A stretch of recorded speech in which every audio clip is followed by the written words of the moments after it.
So, hi. Hello. What grade are you in? 8th grade. Which school? Weston Middle School. West, what? Westland. Westland, I've seen it. Yeah, okay. How much homework do you have? Not that much. Sweet. So, you're good. So half an hour a day? Yeah. Do you have homework on the weekends? Rarely. Okay, great. So look at you. What about you? I'm in 10th grade at BCC High School. Okay. Do you know this lady? Yeah. Oh, cool. Okay. How much homework do you have? 2 hours a night. Okay. 4 nights a week? Plus weekends? Yeah, usually. Once on the weekend? Twice? Like once on the weekend. Okay, so you have 10 hours. That's a nice number. Okay. Who has, so you look like you're here of your own volition, you Yes. two. Yeah, lucky. Okay, cool. Is anyone parents making them be here? Yeah, is anyone here because their kid is making it necessary for them to be here? Okay, so what grade are you in? Oh, I'm a junior at Sandy Spring Friends School. Oh, cool. You guys have a good basketball team. You ever go watch them play? I've seen them play. I've seen the highlights. Yeah, it is pretty fun. How much homework do you have? Anywhere between an hour to 2 hours a night. Okay, and then what about on the weekends? It's usually around the same. Okay, so 8. Okay, that's good. So everyone's having that. See how much homework do you think this guy has? Sorry. No, you're good. What grade are you in? Me, 8th grade. And what school? Jude, where? I'm sorry. Oh, cool. Okay, where is that? And Prince George's. Oh, okay. Yeah, cool. Do you have homework there? Yes. How much? Varies by height. Yeah, okay. So we want to, so that makes it hard when you have wildly different amounts from one night to the next. You never know how much you should take it. Right, so we want to get that fixed out. Okay, what about on the weekends? A lot of my teachers try to minimize giving it on the weekends. Oh, good. That way they don't have to grade stuff on the weekend. Okay, so that sounded like about 6 hours to 7. Okay, so if you have questions, comments, beefs, shout them out, right? We got time for that. Just don't let me go doing something dumb without stopping me, right? You shout it out. My name is Paul. This is my 6th year in DC. A couple years ago, a year ago, this book came out, almost a year now. It's called This Book Will Not Be on the Test. The last 5 chapters of this book are what we're going to mostly talk about here. The first 12 chapters is a chapter on every kind of kid. So there's a table of contents here. I would encourage you to look at the table of contents and count how many times you see yourself in this book. If I think anywhere from 4 to 8 is common. So there you go. Take a look at that. Pay no attention to the Argentina bookmark. That was from the time that I rode the bus from Argentina to the United States. So usually what I'm doing is I'm trying to find people to teach study skills to, and that takes about 6 hours to teach someone study skills. We have about an hour and a half, so would you rather learn everything at 4 times human pace, or would you rather learn a couple things really well? What do you want? Doesn't matter to me. It's you because you have to go do it. Right? No strong opinions? Okay, so, all right, that's okay. All right. So I live in DC. but I'm from California. This is my sister up here. She is in LA, so she teaches this stuff too. And Barry the study dog is the muse. Okay, which if you learn that word in 3rd grade and you never really, you're like, that's a stupid idea. I don't get it. And I didn't really get it until I started putting Barry the study dog in all the photos. And now I totally get it. So I write something on my blog every week. And I try to use fun photos from Barry the study dog. But the photos are not staged. The photos are years old. And I stare at the photo until I think of a study skills connection, and then I write something. It's fun. All right, so here's what we're going to discuss. Yeah? So, oh, by the way, don't write anything that's on the screen because we can send you the slides. Right? And if your teachers use slides, ask them to post them so you don't have to write things off the screen. Right? So, things that you might be wondering are, what do I know? Learning is hard work. Why don't I just stick with A's? You might be wondering that. You might be wondering, like, how do I or other people actually learn? Maybe I have wrong ideas about how I learn. And then, you might actually be wondering, if you get past all that, you might then want to know, okay, now how do I learn stuff? So those are the things we're going to discuss. All right, so why should you listen to me? I didn't make this stuff up, right? I was like this guy, and I had a job like this, and I thought it was fun, and I found a bunch of useful stuff, and then I was like, oh, this is cool, right? I didn't make this stuff up. There's people who study this, the psychologists that your science teacher is so excited about. She knows about all this stuff, right? I'm just here to make it fun, right? So I didn't make this stuff up. I just discovered that it always works for every kind of student, no matter the circumstances. Not all circumstances can be overcome, but any academic circumstances can be overcome, and you can do it with study skills. And it's super fun, so this is going to be fun. So that's fun, right? This stuff works for everybody. How do I know? Because I've seen it. So in 5 years, I have taught study skills to students from 120 schools in the DC area. So that's every school. Everyone thinks they go to a special school.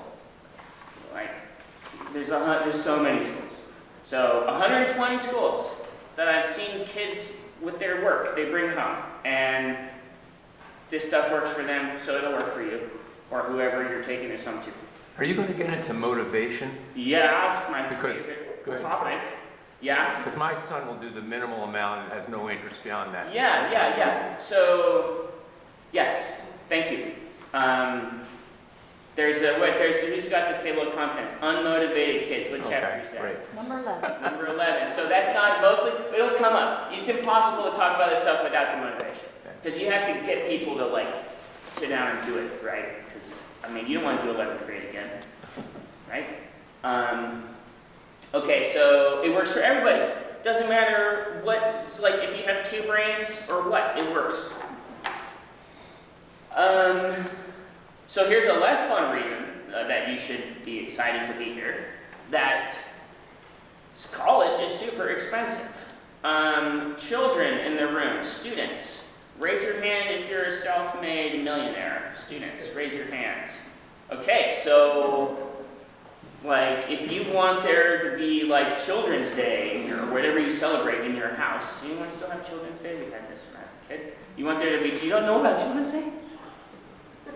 She's like, so if you want there to be Children's Day, learn super good study skills so that college doesn't cost so much. And that's really satisfying. That's one of my favorite uses for study skills is somebody offers you to come to their college free, right? Which, by the way, if they do that, you should think real hard about it and probably do it. You don't have to go to the fanciest college that you get into, right? And we can talk about that all night if you want, but not today. All right, so we talked about like why I'm excited about this stuff. Okay, so why should you care? Learning, who cares? Why not just get good grades? My parents don't bug me if I get good grades. Why not just get good grades? What do I care if I actually learn the stuff? Well, it might be your math teacher's quote-unquote job to teach you math, but whose problem is it if you don't learn math? Right? Yeah, and you're like, my parents. No, silly. Eventually it will be your problem. Eventually it will be your problem, right? Okay, so grades, okay, I hate grades. I was a teacher for a minute there, and I refuse to grade anything. And if you're a teacher and you want to know how to do that, let me know. I will happily show you. But grades are always inconsistent and arbitrary by definition. So worrying about grades is a recipe for just pooping yourself out, right? If you obsess over A's, you are only going to ever learn as much as your teacher requires for you to get a 93. Hopefully it's a 93, not an 89 for an A, right? Oh, I hate that, right? Hopefully it's a 93. But, so you're gonna stop at 93 all the time, right? So, who is familiar with the movie The Matrix? Who knows about this, right? You remember this movie, okay? Do you know The Matrix? Yes. Okay, so there's The Matrix, and then there's the real world, right? So, in The Matrix, people think that school goes from F to A, right? So that's what you think. That's not really what happens. That's The Matrix. The Matrix is fake, right? In the real world, school goes from F to learning, and learning is way down here, far, far past what it takes to get an A anywhere in this country. So don't settle for A's, make sure you actually learn the stuff. Now the beauty is that everything we're going to work on is designed for you to learn the stuff. And when you actually learn the stuff, you always get A's. It is a myth that, oh, I learned it really well, I just didn't get an A for this. No, you didn't learn it. Because it's not that hard to learn.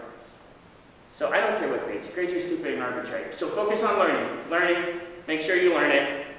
And the best time to discover that you didn't learn it is Saturday morning, so that you then have like 2 days to go learn it before the Monday morning of the test. Right?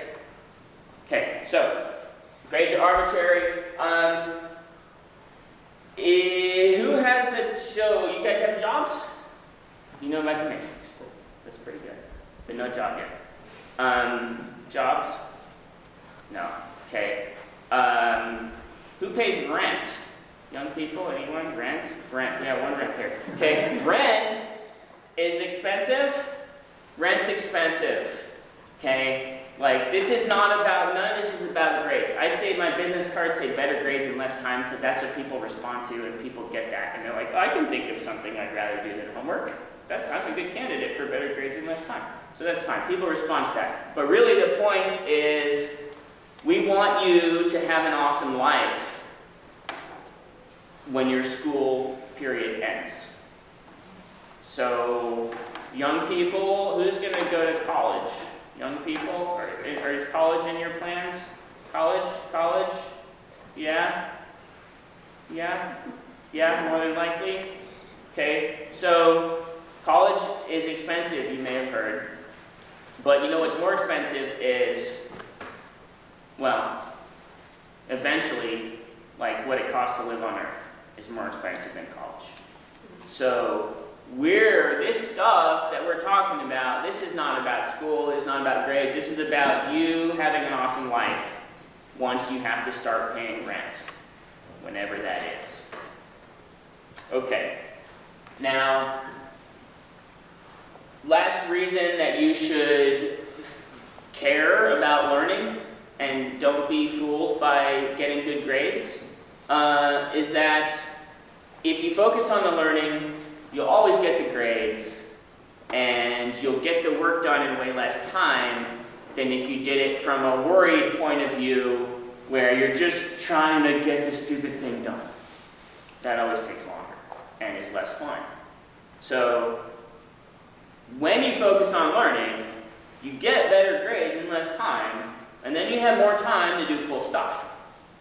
So, what things, if you could get, let's say that you could magically wave a wand and you get the grades that you want in 0 minutes, what would you do with all those extra hours that you had done homework with? What would you do? Read, yeah, cool. Reading for fun, the best thing to do. Yeah. What would you do if you never had homework? I'd probably also Read for fun. Good. watch TV shows. Oh, TV shows, good ones? Yeah. Yeah, good ones that make you smarter. That's good. Yeah, watch good. Don't watch dumb stuff. But you watch TV. Yeah, cool. Yeah, there's lots of good TV. Okay. What would you do? I'd be with friends. Yeah, hang out with friends. Okay. Friends, TV, reading for fun. I hang out with friends. Hang out with friends. What about your person who is unmotivated? Screen. What would he say? Screen. Screens. Fortnite, Okay. Yeah, zorb out on the screen. Okay. We're talking about what you would do if you never had homework and you got the grades that you wanted. What would you use your extra time for? Friends and probably screen time. Friends and screen time. Okay. Were you at this? I was at the Einstein game the other day. Were you on the field? No, I'm on JV. Oh, you're on JV. All right. I was. Okay. So, learning's better than grades. Stop worrying about grades. Okay. No more talking about grades. All right. So how do you actually learn stuff? So this is from a few years ago now. There was this little silly 7-question quiz that I heard on the radio about how to actually learn stuff. And the whole point of the quiz is that there are things in here that perhaps you believe deeply. It's not your fault you believe them, but you're super wrong. That's the point of the quiz.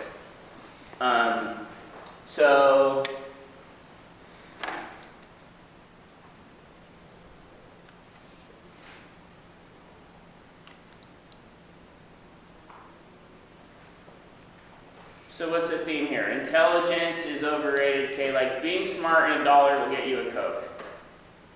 Okay? Being smart and $1 will get you a Coke.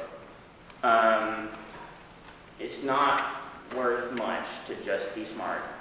You also have to be really good at planning and be willing to work really hard and be really charming and preferably have family who love you with funds. Then you're good. Other than that, being smart not going to get you anywhere. In fact, on the contrary, perhaps, right? Don't use, highlighters should be illegal, okay? When I'm in charge of the world, highlighters will be illegal. You have to be 21 to use the highlighter, and you can only use them at the beautifying the study guide stage of your preparation of your schoolwork, right? That's when colors are helpful at making things easier to find, fine. But if you just highlight stuff in the book, and you don't believe me, Google it. It says highlighting is super dumb. You just highlight stuff in the book, all you end up with a week later is like a bright pink reminder of how dumb you were last week when you did that reading and highlighted all that stuff that you don't even know why I highlighted this, right? Okay? I would much rather you use a pencil and make lines in the margin. One line means this stuff over here is important. Let's say it's this thing, right? One line means that this stuff all over here is important, right? 2 lines means that this stuff is super important. 2 lines and a star means there is a great quote living right here that I'm for sure going to put in the paper that I'm going to have to write in 3 weeks that hasn't been assigned yet, but that I know is coming because we always write a paper after we finish reading the book in English for as long as I can remember. And then when I'm done with that chapter, I'm going to type that quote over here in my Google Doc, and I'm going to have all the quotes for when my teacher signs a silly paper 3 weeks hence. Okay, so don't use highlighters. Okay, so you can get smarter, thankfully, right? Second fastest way, reading for fun. Fastest way, move to another country. That's my opinion. For you now, stick with reading. But, that's what I think.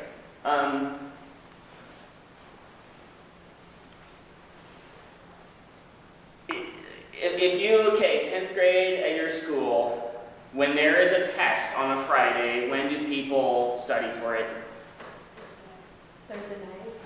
Thursday night, for how long? Like an hour, not me, but. Right? No, people, yeah. You don't have to study. Yeah, good. My students don't study either. They just assign themselves useful tasks, and they don't have to study. You don't really have time to study the night before a test. Not when you're in American high school. There's too much stuff going on, right? You don't really have time to study. You have to do all that preparation for your tests. Move it to the weekend mornings when you have maximum brain power and minimal responsibilities. Yeah? And you got to sleep as late as you wanted. So the right answer here is this informal quiz, but that doesn't really mean anything to regular people. So here's what it means. Informal quizzing is you make this awesome study guide, and then instead of just reading it 20 times or stapling it to your head, you cover up the answers and you quiz yourself on what is underneath your hand. And if it's not painful, then it's too soon after you did it the last time. And you struggling to remember is what makes it stick in your brain. That's how you learn stuff. All right.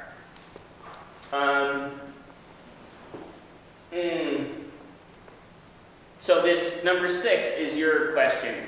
So what number 6 says is, instead of doing an hour Thursday night before the test, how many weeks of material did the test cover? 3, 4. 3, sure. So instead of doing an hour Thursday night, you should have done 20 minutes Saturday of week 1, 20 minutes Saturday of week 2, 20 minutes Thursday night if you need it. And there's your hour. That'd be better. Then you have a better chance of actually learning it and not just memorizing it long enough to do well on a test. Yeah? All right, so this right brain, left brain thing, like learning-wise, there's no such thing. That was a scam. Okay. The learning styles thing, largely a matter of semantics, but also a scam. Don't worry about that. Everyone can learn stuff. You know, just because, like, so here's the thing. If learning styles were real, then only kinesthetic learners would have driver's licenses. And they would all do their math on an abacus. But that's not the case, right? Yeah. So a fork is my eating style. That's my preference. That doesn't mean that I would starve if I had to use chopsticks. It means it would be hard for me, and I'd have to do it until it wasn't as hard, so that it was so unpleasant that I didn't eat. And then I'd be good. All right. So we talked about like where I got this stuff, which is basically from the rest of the world.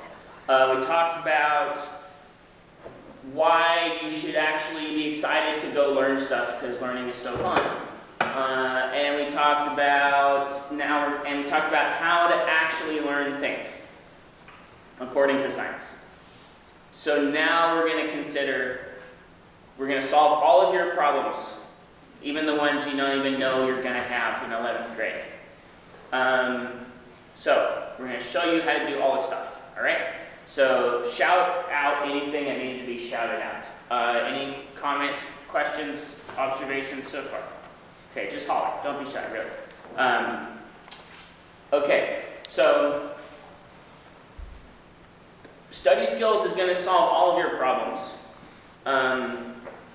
I'll warn you that even if you sit here and have the time of your life, your problems won't actually be solved unless you go and do the stuff that we talked about tonight. Sometimes people walk out of here like, woo, that was fun, and then they go back to doing stuff their stupid way, right? So if you do the things that we work on, you will be wildly successful in a hurry. Don't feel bad about it. Use your time to divide up your newfound free time with TV and helping other people, in your case. Okay, so you gotta think about when to do, first you kind of have to you gotta think about when you're gonna do stuff. Don't just do it because you're a good boy. Do it because I'm doing it at this time and not some other time for these reasons. You need reasons, right? Like your coach asked you, why'd you make that pass? Well, you had a reason. Maybe it was a dumb reason, but you had a reason. Improving your study skills is about figuring out which of your reasons are dumb and stopping doing the dumb stuff, and then figuring out which of your reasons are actually pretty good and doing more of that stuff. So the way to do it, you have to kind of think about, when am I going to do this work? Okay? And then you go do the work. And then you have to think about, what the heck did I just do? And you have to review the work you did weekly. And then you have to organize all that stuff into a study guide that you can, sell in next year's 10th graders. Right? You know any dumb freshmen? No, they're all dumb. What do you mean? The correct answer is they're all dumb. That's what teachers say. Yeah, so then you can help people, right? All right. So, how are you going to do this? Okay, so you mentioned motivation. So, motivation is one of the 6 main things that we have to cover before motivation, time management, reading, note-taking, tests, and papers. So first, motivation, right? So here's Barry the study dog, super pumped to go work out, right? Okay, he's highly motivated.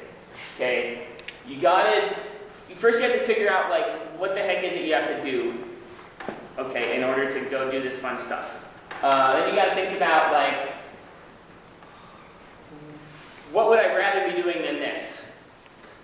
How can I figure out a way so that this will take me less time? That's pretty motivating. Then you got to think about what do I want? How awesome do I want to be in 10 years? Everybody will kind of admit that they're not that awesome right now, but if you give me 10 years, I'll be awesome. Yeah, okay, so 10 years. So what do you want your life to look like in 10 years? How are you going to make that work? And what does that mean for your AP US History homework, for example, right? So don't do stuff just because they assign it.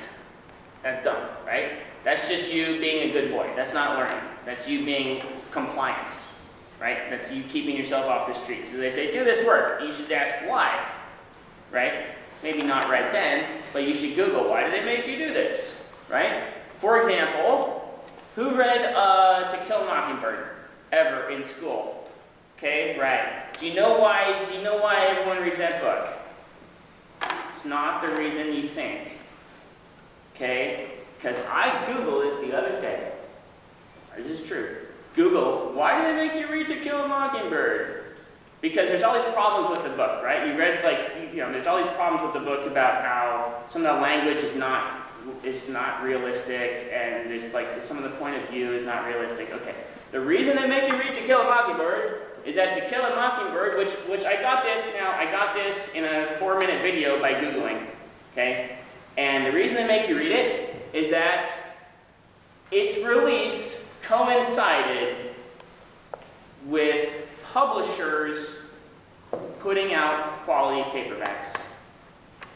Publishers did not put out quality paperbacks until 1961. The book came out in 1962. It was the first quality thing that was available to pump out into the world. That's why you have to read it. There you go. So that's an example of how you should figure out why to do something before you do it. Because teachers don't have time to explain all these things to you.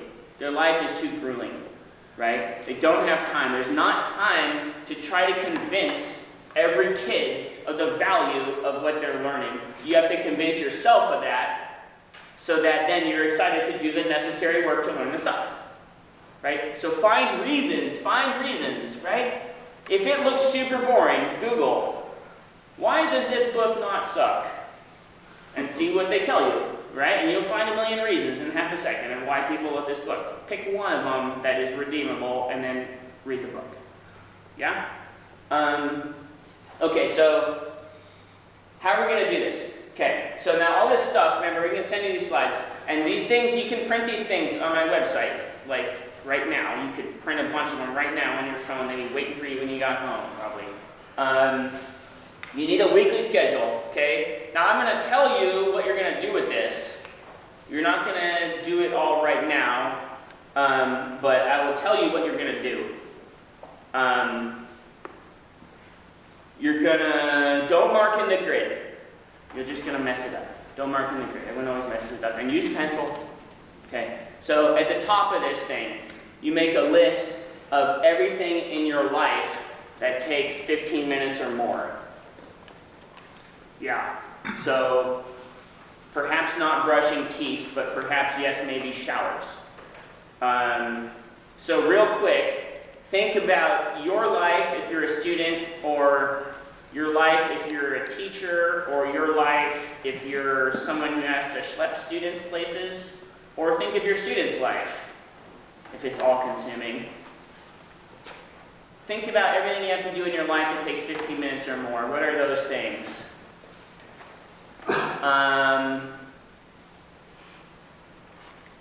School, transportation, sports, music, therapy, other practice, food, showers, clubs, other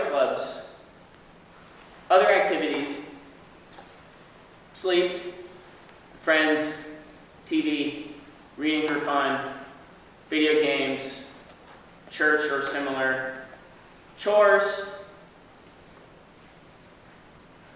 homework. You guys forgot homework. Homework.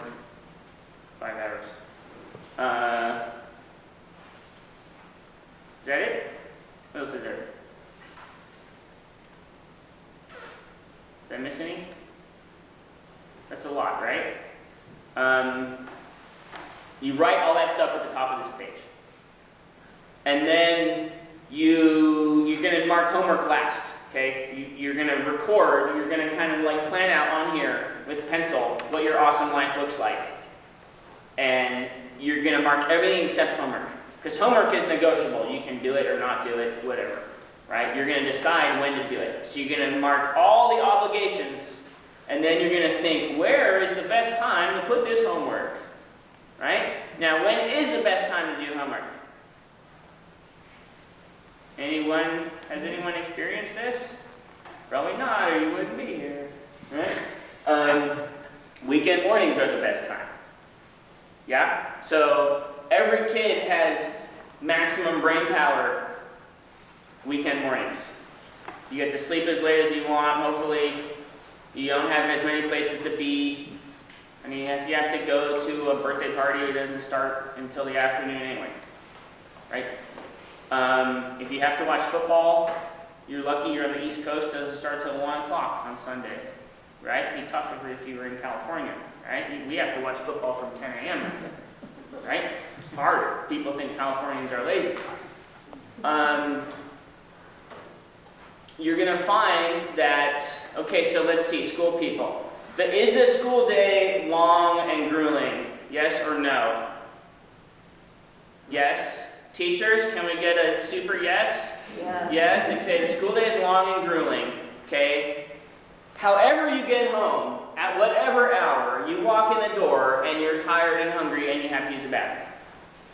Okay, after that, you're getting dumber by the minute until you wake up smart again the next day. So, when should you do your homework? Like, as soon as you can. Some work has to be done on school days, right? So definitely weekend mornings. You want to move as much as possible to weekend mornings. Basically, all the quote-unquote studying, you're going to do that weekend mornings when you have way more brain power. Those hours, Saturday and Sunday from 10 to noon, are worth like 100 times what the hour from 6 to 7 is on Monday through Thursday, right? That hour is hell, right? Nobody can do it. And after dinner, my gosh, forget it, right? Like, I refuse to work with people after dinner, right? Like, I don't teach study skills after dinner. That would never work, right? Why am I doing it Saturday and Sunday morning all year long, every single weekend, all school year, all Saturday and Sunday? Why am I doing this? Because that's when I get the best results, right? So after dinner, you want to minimize after dinner homework. But wait, I play sports. Well, then you're tough. But you should know that you're doing it the hard way, right? So it's going to be harder. If you have some kids, you don't get home till dinner time, and then you eat dinner, and then it's homework. Okay, so that's what your life is. It's going to be hard. So that's all the more reason to move all the other stuff that isn't for due tomorrow to weekend mornings. We're going to show you how to do that. Yeah? Okay, so minimize after dinner homework, and do all your quote-unquote studying. Saturday, a little bit Sunday, or all on one day, whatever. Everyone kind of has their own psychological tricks for why they like to do one or the other. But you definitely don't want to be doing it like when it might cost you going to do something fun, right? Like, have you ever been invited last minute to go watch a sports game? Not you, the sports guy. Right. And do you want to be like, no, I can't go, I have a test on To Kill a Mockingbird. I don't even know why I'm reading this stupid book. Right? No, you want to be able to go to that thing. Right? So, and the way to do that is to be half a step ahead.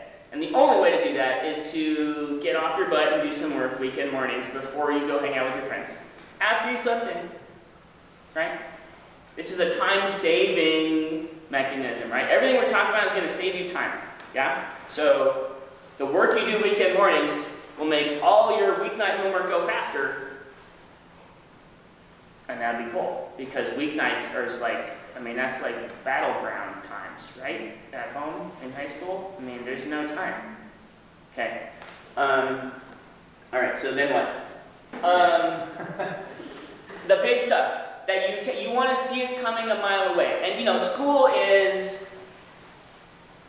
repetitive, would be putting it mildly, right? Cyclical would be perhaps a better way to say it. Cyclical, right? So here on Earth, you're going to have a test in that class every 2 or 3 weeks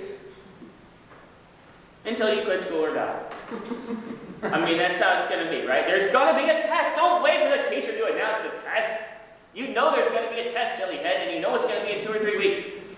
And if you keep track of when the previous tests were, you'll see that some teachers really do give tests every third Thursday. When they're on top of it, they do, right? And they don't have to push it back until Monday and ruin everything, right? So keep track of the big stuff on here. And so basically what you can do now when you go home tonight, you pick up this thing off of your printer and you figure out where the heck are we in your quarter. Some quarters have been over for a month, some of them just ending like this week, right? So I don't know, whatever, right? So you might be at the end of one quarter or the start of another one.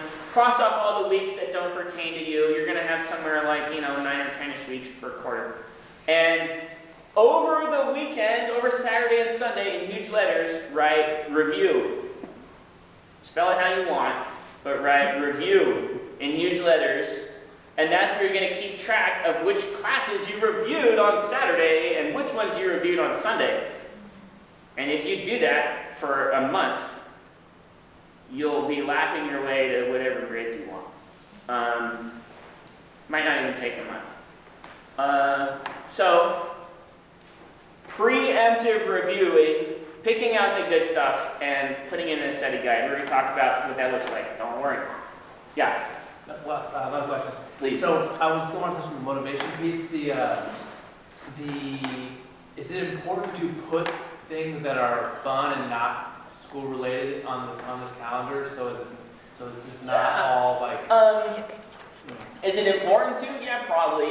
But the point is, do people do that? Yeah. That's my birthday. Right. No, your birthday. Who cares? Does that help with the motivation piece? Yeah, it does help. And so, yeah, for example, on a to-do list, now this looks kind of funky, but you have to take my word for it that it's a 10-item to-do list. And there's 4 columns, okay? So the first column says, stuff I have to do, right? Stuff I have to do. Second column says, how long I think it'll take. Third column says, when I'm going to do it. And the fourth column says, how long it actually took and what. And on here, you can certainly put fun things too, right? In fact, you might have to, because it might govern when you have to do the less fun things. That is really the reason. That's the answer to your question. Why do you need to have the fun stuff? Because if the test is the Monday after Vegas, you need a plan for when to prepare for the test that doesn't involve you doing it in 117 degrees. Last time I was in Vegas, it was 117. Okay, so this is really powerful. Any grown-up who has things that they're trying to get better at doing could use this. If you're not trying to get better at it, don't bother. It's just creating more work keeping track of stuff. But if you want to get better at doing something, keep track of how long it takes and why it takes more or less time than you thought. It doesn't matter how long stuff takes, but it matters hugely that you know how long it's going to take so that it doesn't become unpleasant. Right? For example, okay, this is a fun example. Have you ever, anybody, young people, have you ever had to go do errands with one of your parents and they say it's going to take 20 minutes and you end up dying out there like 4 hours later? Okay? Right? Now, why do you hate your parents that day? Not because you don't love your parents, because it took painfully longer than expected. So that's why you want to keep track of stuff, so you know how painful it's going to be. And then it doesn't suck as bad. Right? So figure out where your estimates are off and make better estimates next time. If it takes way less time than you thought it was going to write that one-page essay, then you're going to hate it way less the next time you have to do that. And you're going to be much less likely to procrastinate on it. Right? If it takes way longer than you thought it was going to write that one-page essay, then you know that in order to avoid a screaming match in your house at 10 p.m. the day before it's due, you need to come up with a better plan the next time. So this is like, you can't lose with this thing. You're trying to be, it's good to be wrong on here. You assume your estimates are terrible, right?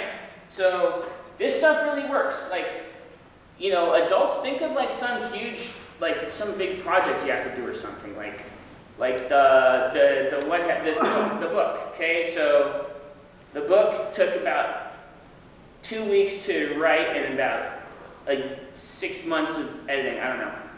Writing's the easy part. So I had this task with the book. Like, so you find a publisher, and the publisher's like, okay, all these things, the way you did it, we don't do it that way, you gotta do it this way. I'm like, oh man, okay. So I had this list of tasks, and I busted out one of these, which is like, I don't do that for every little thing, but I did it for this.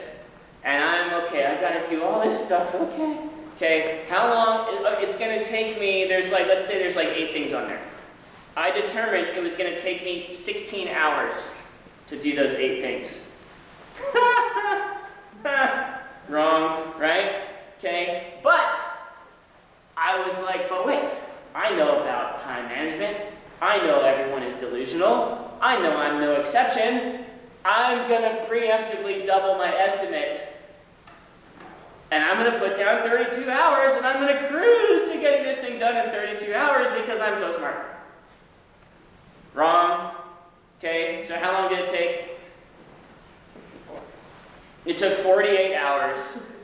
And this was like 6 months before that New York Times article came out that said everything takes 3 times the time or the money that you think it will. I was like, I know, I knew that one, right? Took 3 times as long as I thought it was going to. And I've been teaching this stuff for these 7 years at that point, right? I mean, come on. Okay, so if you want things to be less painful, do this. Okay, I do this with the dishes. Okay, so I wash the dishes in my house. I don't believe in dishwashing machines. We have one, I just don't believe in it. So I wash the dishes. Now, who has ever had a moment of idiocy in which they left the sink full of dirty dishes overnight and then had to do it the next morning and it took way longer and it was gross? Okay, we've all done that, right? So that's a pretty unpleasant experience. And then you start to blame it on the dishes. You're like, I hate doing dishes. No, you just did something really dumb and now it's worse. Okay? So what I started doing is like, I eventually psych myself up to just wash the stupid dishes, okay, after dinner. And I start doing it. And I start paying attention to how long it takes.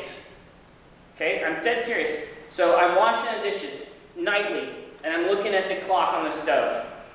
And I start to see how many minutes it actually takes to wash a massive sink full of dishes to my half Mexican Californian standard. Okay? And, oh my gosh, I noticed that the biggest sink full of dishes takes 18 minutes. Okay? A day's full of dishes in my house takes 8 or 9 minutes if you shut up and do it. So now that I know that it takes so few minutes, I just do the stupid dishes. I don't even let the dishes, and I know that it's going to take longer if I put it off. Schoolwork is the same. The sooner you do it, the less time it takes. With the exception of Friday after school, which I'm not super crazy about doing homework Friday after school, because the school day is long and tiring. After 5 of those days, everyone's brain is mush. Okay, every kid is at their dumbest Friday after school. That's why when you hear about kids getting in trouble for doing dumb stuff, it's always Friday nights. Okay? Anything you're tempted to do Friday after school, I'll bet you $1 that it takes you half as long if you do it Saturday at 9 a.m. So Friday after school, that's when people go do fun stuff. And you don't want this kooky study skill stuff. This is supposed to enable you to have more time to do fun stuff, not get in the way of doing fun stuff. Right? Okay. So we talked about like when you're going to do the work. Okay, now we're going to talk about like actually fielding the stuff that they're firing at you with teacher cannons or whatever your preferred learning style is. Right? So there's basically there's stuff that happens in class, and then there's stuff that you have to read when you get home. Right? Pretty much it. You might read it on a screen, you might read it in a book, whatever. You might read it on a worksheet. Okay? Like we said about this book, don't read it until you know why the person wrote the stupid book and why they're making you read the stupid book. Don't read it until you do those things. Then you don't know what you're looking forward to, right? Who gets allowance? Does that still exist? You know, allowance? Okay, so what if I said to you, hey, go see this movie at ArcLight in Bethesda where it costs like $26. Go pay for this movie. Ready, go. What are you going to ask me? Say it again. If I tell you go pay your hard-earned allowance to see a movie in the theater, what are you going to ask me? Why? And I'm going to say, I'm not going to tell you, just go pay the $26. You'd say no. Yeah, that's mental, right? Okay. $26 divided by 2 hours movie. Okay, so that's even at that theater, it's like $13 an hour for movies. What do you think it costs to go to college? Have you heard anything about this? Name a college. Any college. USC. USC, great answer, sir. USC costs $100 an hour. Just for a class time, right? I'm not talking room and board, I'm talking like the school piece. $100 an hour, every hour you're sitting there, $100, $100, $100, $100, okay? So would you ever go to class without having watched a 2-minute preview of what you were gonna learn for your $100 that hour? Not if you were trying to get your money's worth, you wouldn't, right? So, Google it,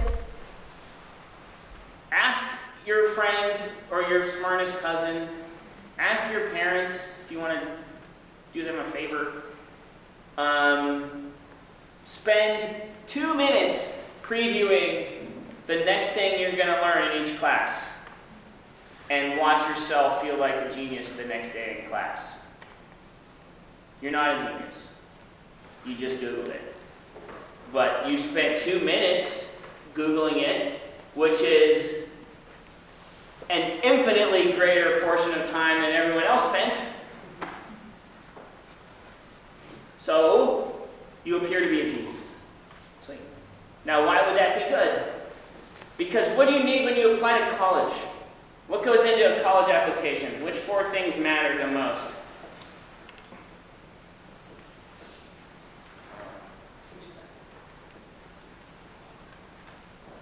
Grades / numbers, activities, essays, and letters from teachers, right? And what do you want those letters to say? You want them to say, this kid is effortlessly brilliant. That's one good letter. And the other letter you want them to say, this kid is the MVP of every class discussion. Those are the 2 ideal letters for admission to certain places like USC. So, how do you get those letters? You get them by doing 2 minutes of Googling before each class, so that you know why this thing is cool that they're trying to teach you. Yeah? Fun. Or if it's a book, we'll look for a video, right? Like, I saw a video the other day. This is the title of the video. Why you should read Flannery O'Connor. Okay? I'm like, that's the video that I have been looking for since my junior year of college, when my stupid roommate had a Southern Literature class, and he had to read Flannery O'Connor. I was like, Flannery O'Connor, what's that? Right? I don't even know what that, I had to like, okay, it's a woman, and she's from the South, and that's all I knew. Now there's this 4-minute video, and if I go watch it, I would know so much more. I certainly would want to watch it before I read any book that was old and smelled dusty, right? Okay, once you figure out what's cool about the stuff you're trying to learn, then you decide how it fits with everything else that you already have in your huge brain. So, how is this like running a video game server? In which ways is this book like Ultimate Frisbee? How will this help me in sailing? I don't know, whatever, right? Whatever thing. Okay, whatever kooky thing you are into, you can make metaphors and comparisons and, what's the other one? Analogies all day long with whatever thing you're being asked to do in school. I promise. So, that's fun. That's learning, right? Learning is when you compare this stuff to what you already have in your huge brain and decide where the differences are.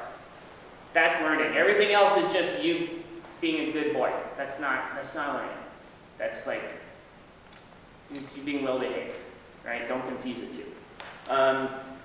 Okay, so the stuff like this, okay, like in a book, you reading the book, that's nothing. Okay, you marking the heck out of the book in pencil with all the ideas that it makes you think, and all of your, it reminds you of your least favorite cousin, this one character or something. That stuff, that's learning, right? You're supposed to mark the heck out of every book, right? If they hand you To Kill a Mockingbird, they say, don't mark these up, we need them back. Mark it up. You can get one for $2 on Amazon. right? $2 is a small price to pay for an A on an English test, right? So mark everything up because you're trying to stitch this new stuff into a reasonable spot in your brain, okay? You want your brain to look like a quilt where every piece is put next to several other pieces for some reason in some idea that seemed, some plan that seemed reasonable to the person who did it at that moment. You do not want your brain to look like a junk drawer, which has a bunch of stuff that you kind of know, yeah, you know what's in there, but you can't find anything in a hurry. You need to be able to find stuff in a hurry because tests are timed. So you got to know where you put it.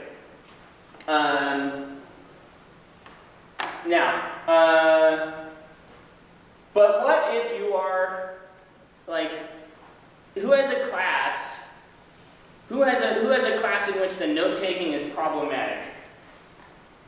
Anybody have a class like that? Like because of the setup, the note taking is difficult?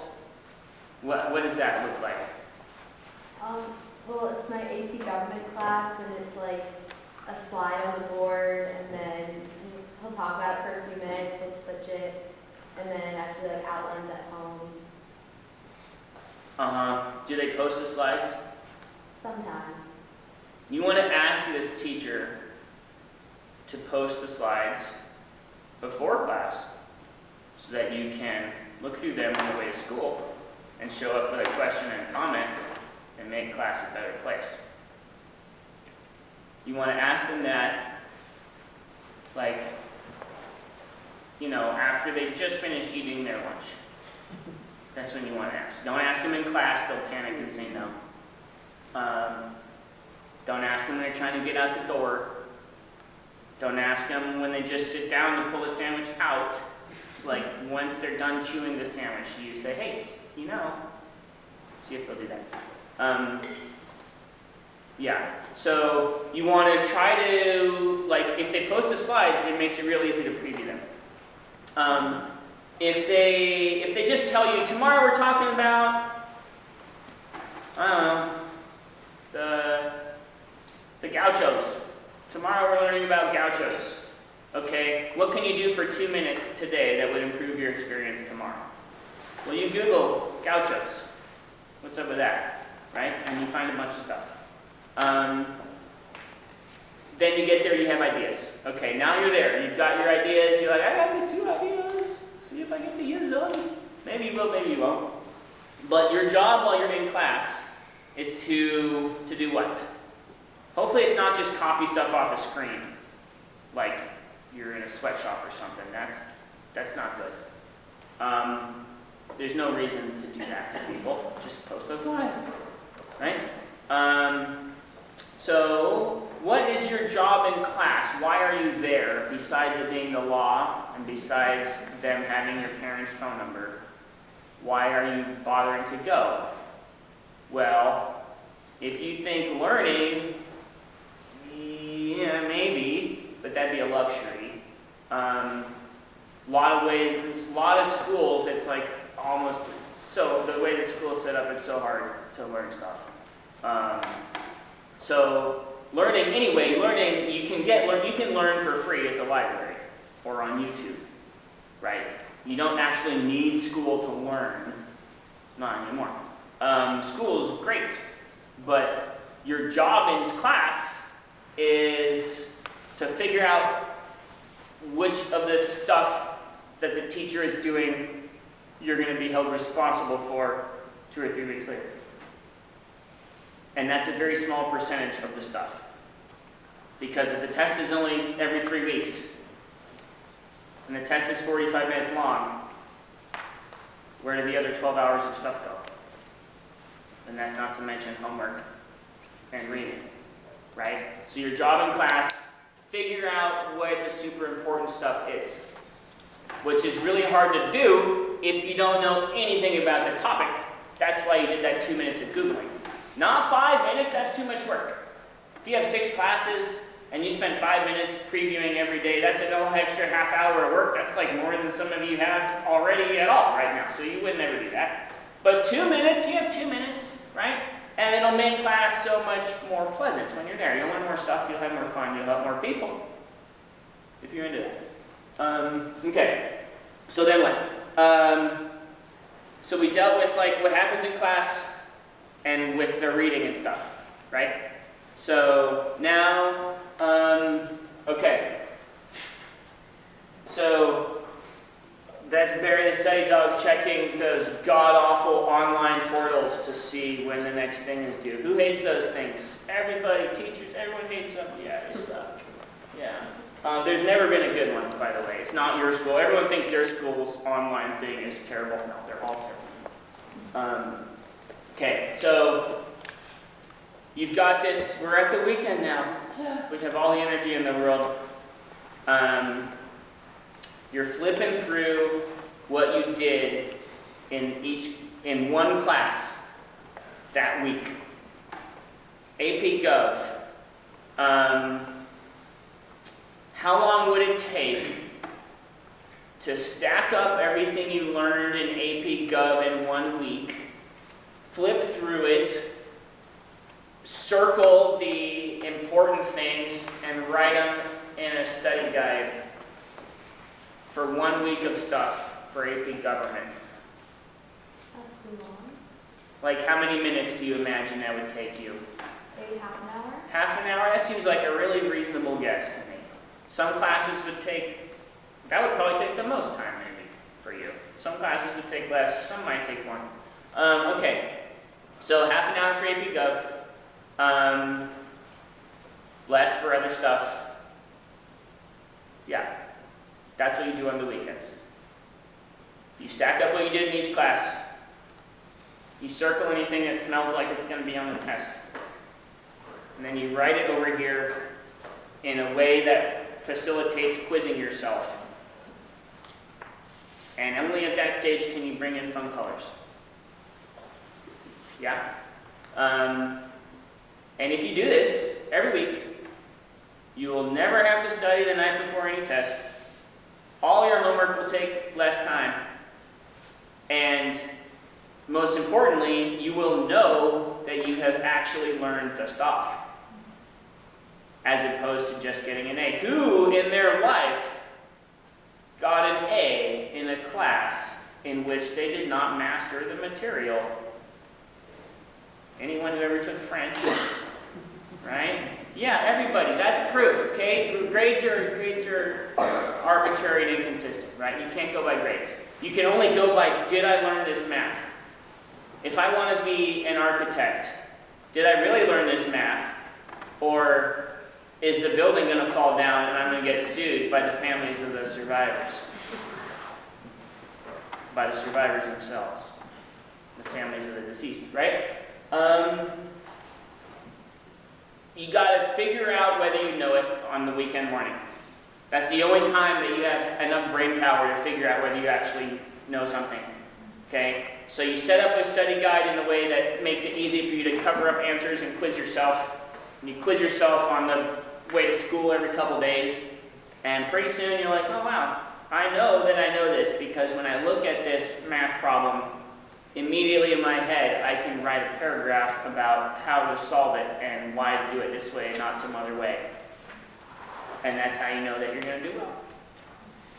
And that feels good, knowing that you're going to do well, right? That's the cure for procrastination, right? There's a procrastination chapter in the book, okay? Procrastinators almost really don't exist. It's so rare in the world, the real deal procrastinator. I won't spoil it for you. But really, people are just avoiding doing a bad job and stuff. That's not really the same as like self-sabotage. Yeah. Okay, so what else do we need here?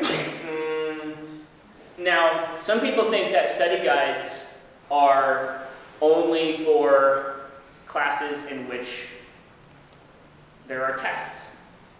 Some people think, oh, we don't really do anything in that class. I hate that. I want to strangle kids when they say that. right? That has got to be like my pet. Oh, we don't really do anything in my class.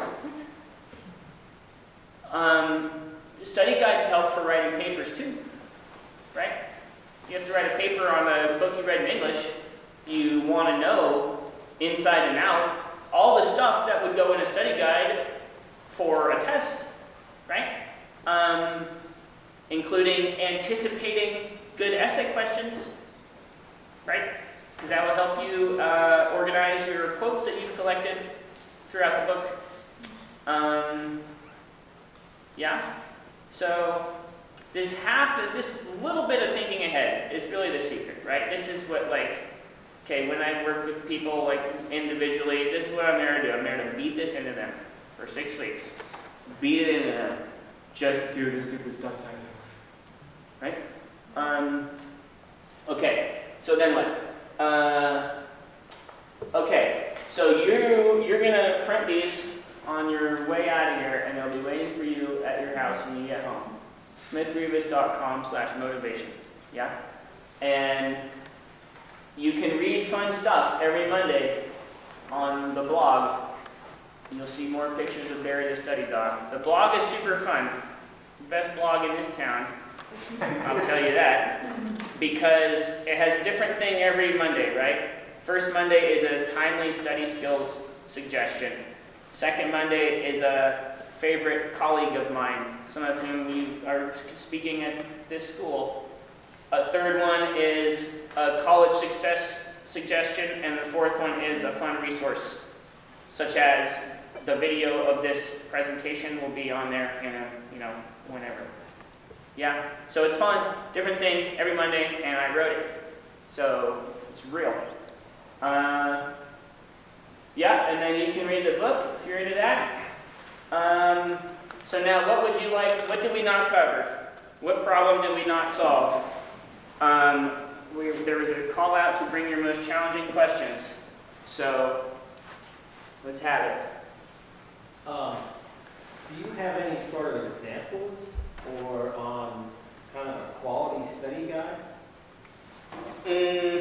Yeah. Do I have examples? I do, but they're not on my website. So let's talk about what a quality study guide looks like. Who has ever had a teacher hand you a study guide? And what does it look like? Like vocabulary, like long answers, like multiple choice. Right, so that sounds like a cross between a practice test and a list of what's going to be on the test. That's not really a study guide, right? Most teachers would say, here's a study guide. It's just a list of what you're going to be tested on. That's not a study guide. That's 1/3 of a study guide, okay? Study guide's there's three columns per class. The first column is stuff that we're going to get tested on. Picture your dumbest cousin, okay? That kid can tell you what goes in column 1.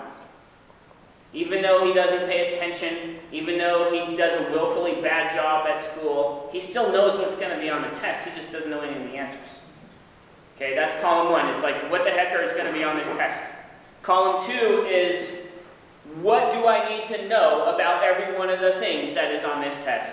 What details do I need to know? What practice problems? What problems should I practice? What sets of vocab do I need to know real easily? What diagrams would be useful? What timelines? What quotes? All that stuff. The third column is where you check to see if you actually learned it by explaining to yourself how to do this thing or why it's important. So for math, you've got all the equations. You've got explanations of what each of the parts of the equations is. You've got hard practice problems. Anything you got wrong from the last 3 weeks, you do it again Saturday morning. You're not allowed to leave it wrong. And then you've got blow-by-blow, plain English explanation of how to do each of those complicated problems so that you know how to do it. People always skip the words part in math and biology, but that's so important, right? Biology does a bad job of explaining to you how biology works. You have to kind of like come up with your own story. If you can't write it in a paragraph, you don't know it well enough. So it's a good test of your understanding. It's the difference between getting A's and learning. Or at some schools, you know, even if you want an A, you got to be able to do that. Right? They look shockingly similar. What's a study guide look like for, what's the last, so like something everybody reads, the Odyssey. So what, you need characters, you need the themes, in the first column, right, you've got characters, themes, things that happen in the book, the story, perhaps the writing style, right? Middle level, you've got like representative quotes of these themes, the characters, a map of the characters' relationships, a plot diagram, and then over here you've got why the heck they wrote this book and why it's cool. Yeah? Yes? How do you like take notes in class? Oh! I was hoping no one would ask that. Taking notes, science says, okay, this is not me, this is science, right? Remember we saw some science people. Science says that taking notes in class is not as useful as taking notes right after class. But what are two big problems with that? You have another class. You have to run off to the next class, so there's not time to do the job you want to do on it. And then what's another problem in 8th grade? Some teachers Do a lot of homework. Some teachers require you to take notes, right? And there's some use for that. Like I've seen like mandated middle school note taking that I thought was useful. Like there's some value to that up to a certain point, right? But making somebody copy notes off of a PowerPoint screen is not the business, right? But that's absurd, right? Why do that when we can just email it to you, right? That's why I said don't write what's on the screen here. I'll just email it to you, right? So how do you take notes? You spend 2 minutes learning about the topic before you get there so that you have ideas. And then you want to go in with ideas about why it's important and cool. And you compare your ideas to the way your teacher presents it. And even if you take notes in class, even let's say they make you take notes, fine. Even if they make you take notes, at the end of class, for like 45 seconds, you want to make real quick a list of the 2 or 3 important things that happened in class that hour. You have time for that. Like a minute, right? Yeah. You ever try to write real fast for a minute, your hand will cramp up anyway, right? I mean, a minute's good. Your notes, so you want to make a list, you're basically coming up with a list for what's going to be on the test. A list of what to learn. It's like a grocery list. Right? Those like your study, the plan that I just described for a study guide. That's like that's not the study guide, that's the grocery list for the study guide. Your binder is the store. You're going to go shopping in your binder for stuff that is on your ingredients list, and you're going to pick it off the shelf and put it over here and bake yourself up a yummy study guide. Yeah? Don't let your dog eat. So note-taking, overrated, but there's an art to, because have you ever taken a bunch of notes and you look at your notes and you get home and you're like, what the heck did I even write down? I can't remember what half of this stuff is, right? Other times, you don't write something down and you out of spite, you don't write it down, and like 3 weeks later, you're like, okay, fine, I'll write it down now because your teacher said it like 50 more times. You're like, oh, I really should have written this, right? So note-taking is a super imperfect thing. But what is fairly easy to do is to capture in a small list form what your teacher thinks is important. Now, how do you know which stuff your teacher thinks is important? They tell you? Sometimes they tell you. Sometimes they tell you, like, okay, knuckleheads, this is important. Sometimes they say it 50 times. Sometimes they say it once, like, super excitedly. Sometimes they make you do it like 3 or 4 ways. That's the stuff that's going to be on the test. There are no trick questions on tests anymore in this country. That doesn't happen. Everything on the test came out of your teacher's mouth at some point at almost every school. And certainly, like, every college, right? Because why? What would happen if the teacher gave a real tricky test? Kids would fail it. And then, well, so that's the kid's problem. Then what would happen? What would happen after the kids failed? The teacher would move on to the next thing. Yeah, okay. And that's no problem, still no problems for the teacher, okay? What would who's going to call the teacher mad that the kids failed? Parents. Okay, and teachers don't get paid to take parent phone calls. They don't have time. They're paid to make sure you don't burn the school down. Right? The teacher's job is so hard. This is a big part of this, you see. It's like teacher's job is so hard. If you, the 8th grader, can see your teacher as a regular person who has to wash dishes too, then you can learn a lot more from them.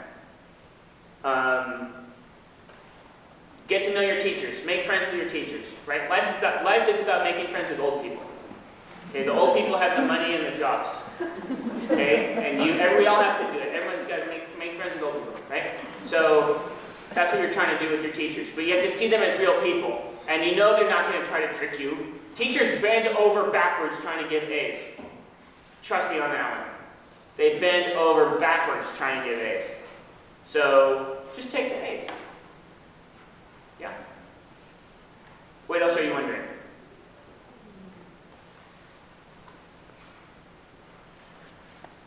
That motivation question is a doozy.